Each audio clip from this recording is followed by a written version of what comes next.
ടി.വി.കെ. വിജയ് വീഴുമോ വാഴുമോ എന്നാണ് തമിഴകം മാത്രമല്ല തമിഴ് രാഷ്ട്രീയ നിരീക്ഷകർ ഒന്നാകെ ഉറ്റുനോക്കുന്നത്. തമിഴകത്തെ പൊളിറ്റിക്കൽ ത്രില്ലർ തുടരുകയാണ്. നിലവിലെ സാഹചര്യത്തിൽ എന്തും സംഭവിക്കാമെന്ന നിലക്കാണ് കാര്യങ്ങൾ. DMK-യും ADMK-യും ചേർന്ന് സർക്കാർ രൂപവത്കരിക്കാനുള്ള നീക്കം നടത്തിയാൽ തങ്ങളുടെ മുഴുവൻ MLA-മാരും രാജിവെക്കുമെന്ന മുന്നറിയിപ്പുമായി ടി.വി.കെ. രംഗത്തെത്തിയിരിക്കുകയാണ്.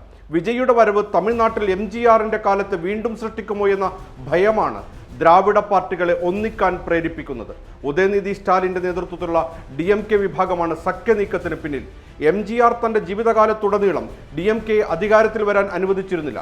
ജയലളിതയുടെ മരണശേഷം തുടർച്ചയായി 4 തെരഞ്ഞെടുപ്പുകളിൽ പരാജയം ഏറ്റുവാങ്ങിയ ADMK-യും തങ്ങളുടെ നിലനിൽപ്പിനായി സഖ്യത്തെക്കുറിച്ച് ചിന്തിക്കുന്നുണ്ട്. ADMK നേതാവ് എടപ്പാടി പളനിസ്വാമിയെ മുഖ്യമന്ത്രിയാക്കി സർക്കാരിനെ പുറമേ നിന്നും പിന്തുണയ്ക്കാനാണ് DMK ആലോചിക്കുന്നത്. DMK-ക്ക് 59 MLA-മാരും ADMK-ക്ക് 47 MLA-മാരുമാണുള്ളത്. അതിനിടെ പുതുച്ചേരിയിലെ റിസോർട്ടിലേക്ക് മാറ്റിയിരിക്കുന്ന ADMK-യുടെ ഒരു കൂട്ടം MLA-മാർ തിരികെ വന്നു തുടങ്ങി.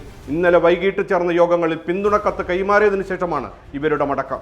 ഭൂരിഭാഗം പേരും തമിഴ്നാട്ടിലേക്ക് തിരിച്ചുവെന്നും വളരെ കുറച്ചുപേർ മാത്രമാണ് ഇപ്പോഴും റിസോർട്ടിൽ തുടരുന്നതെന്നുമാണ് വിവരം.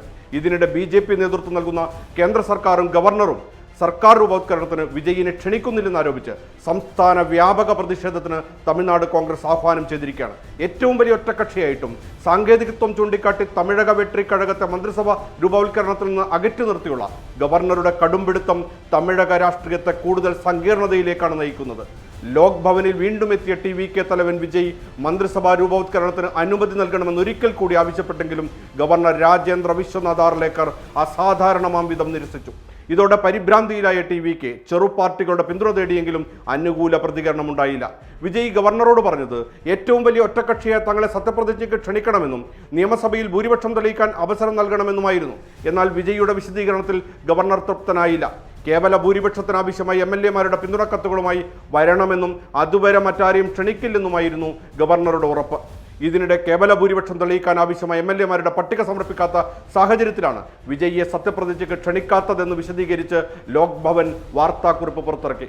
ഇതിനിടെ വിജയ്ക്ക് നൽകിയ പ്രത്യേക പോലീസ് സുരക്ഷയും പിൻവലിച്ചു. വിജയുടെ കടന്നുവരവ് തമിഴ്നാട്ടിൽ MGR-ന്റെ കാലത്തെ വീണ്ടും സൃഷ്ടിക്കുമോ എന്ന ഭയത്തിൽ നിന്നും ദ്രാവിഡ പാർട്ടികളുടെ യോജിപ്പ് സാധ്യമാകുമോ, അതോ ഏറ്റവും വലിയ ഒറ്റക്കക്ഷി എന്ന നിലയിൽ ടി.വി.കെ. വിജയ് അധികാരത്തിൽ വരുമോ?